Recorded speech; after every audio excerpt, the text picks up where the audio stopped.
Real time governance అక్కడ నుంచి control room ఏర్పాటు చేయడం కావచ్చు, తుఫాను హెచ్చరికల నేపథ్యంలో ముందుగానే ప్రభుత్వం అలర్ట్ అవ్వడం కావచ్చు, అధికారులు వారి వారి బాధ్యతలు తీసుకోవడం, ప్రజాప్రతినిధులు అలాగే అందరూ మంత్రులు అందరూ కూడా సమన్వయం చేసుకొని ముందుకు వెళ్తున్న సిచ్యువేషన్ కనిపిస్తూ ఉంది కదా, ఏం చెప్తారు సార్?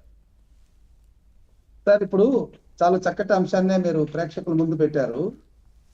ఈ తుఫానుకు సంబంధించినటువంటి వరకు మన రాష్ట్ర ప్రభుత్వానికి అంటే ప్రభుత్వ అధికారులకు ఒక బ్లూ బుక్ ఉంటుంది, డిజాస్టర్ మేనేజ్మెంట్ మాన్యువల్ అని. అందులో అన్ని పేజీలు కూడా సిబిఎన్ గారి మన చంద్రబాబు నాయుడు గారి యొక్క విజన్ కి, ఆయన యొక్క ప్లాన్ ఆఫ్ యాక్షన్ కి అన్ని పేజీలు కూడా ఆ బ్లూ బుక్ లో లేదా మాన్యువల్ లో సిబిఎన్ గారు ఉన్నటువంటి హిస్టారికల్ స్టెప్స్ లేదంటే వాటికి సంబంధించినటువంటి డెసిషన్స్, వాటి ఇంప్లిమెంటేషనే ఉంటుంది. ఎందుకంటే నేను ఒక అధికారిగా 35 సంవత్సరాలు చూశాను. అందులో 7 తుఫాన్లు చూశాం. అందులో 5 సిబిఎన్ గారే సమర్థవంతంగా నిర్వహించారు. మనకు 1996 దివిసీమ, అది అతిపెద్ద తుఫాన్ అంటే సైక్లోన్ ఎఫెక్ట్. 99లో ఒడిశాకు సంబంధించి, 2014లో ఉదు తుఫాన్, 2018లో తిత్లీ, ఇప్పుడు మోంతా.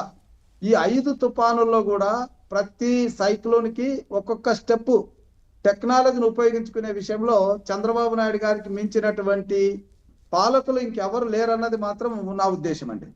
ఈరోజు ఈ ముంతాజ్ సంబంధించినటువంటి తుఫాన్ని ఎదుర్కోవడానికి రియల్ టైం గవర్నెన్స్ లో సీఎం గారు 2 రోజులు ముందుగానే అధికార యంత్రాంగాన్ని అంతా కూడా అప్రమత్తం చేశారు.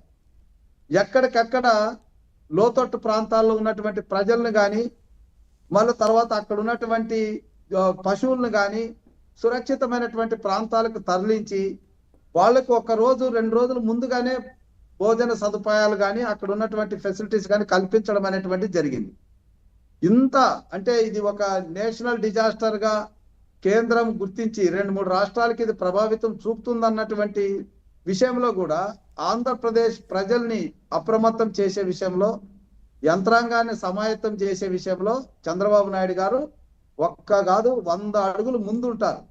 రియల్ టైం గవర్నెన్స్ లో ఆయన అవేర్ అనేటువంటి ఒక యాప్ ని పబ్లిక్ డొమైన్ లో ఉంచారు.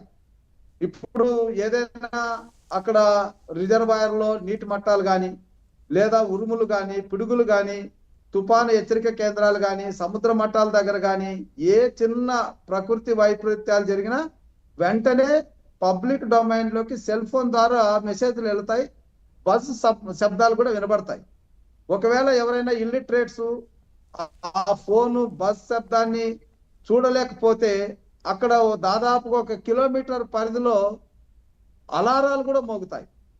సో ఇంత అద్భుతమైనటువంటి టెక్నాలజీని ఉపయోగించుకొని ఈరోజు ఎలాంటి ప్రాణ నష్టం లేకుండా, తుఫాను వచ్చింది ఇంత తీవ్రత ఉందని ముందు హెచ్చరికల వల్ల ప్రజలు ఇబ్బంది పడతారేమో అని మేము అనుకున్నాం. ఒక అధికారిగా చూశాను, ఇప్పుడు ప్రజాప్రతినిధిగా చూస్తున్నాను. వాళ్ళు అంటున్నది ఒకటే, చంద్రబాబు నాయుడు గారి పాలనలో మాకే భయం ఉండదు సార్, మమ్మల్ని సురక్షితంగా చూసుకుంటారని ఏ రిహాబిలిటేషన్ సెంటర్కి వెళ్ళినా వాళ్ళు ఆనందంగా ఉన్నారు.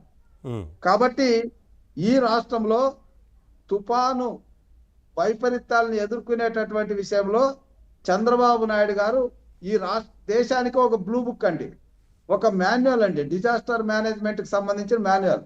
నేను ఎందుకు చెప్తున్నానంటే, నేను ఒక అధికారిగా చూశాను.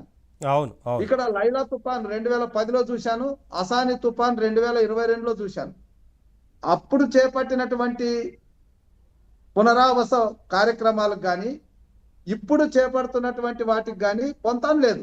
ఉద్దు తుఫాను అద్భుతమైనటువంటి ప్రయోగం చేశాడు సార్ టెక్నాలజీ ఉపయోగించుకునే విషయంలో.